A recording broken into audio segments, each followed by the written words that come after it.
Okay guys, announcement guys. Another day, another recipe. Itong ating recipe sa ngayon. So, naglagay tayo guys ng pichay na may gata. Naglagay na tayo ng mga pampalasas, bis, bawang, paminta, jig asin, tinapa. Ito na. So, very maliputok siya guys. Yan, recipe.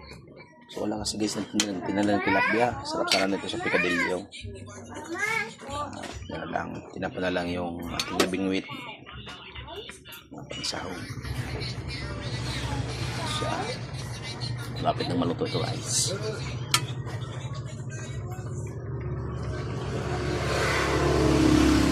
Ang recipe for today. Tignan natin. Okay, lasa niya. Isa pa. Yummy.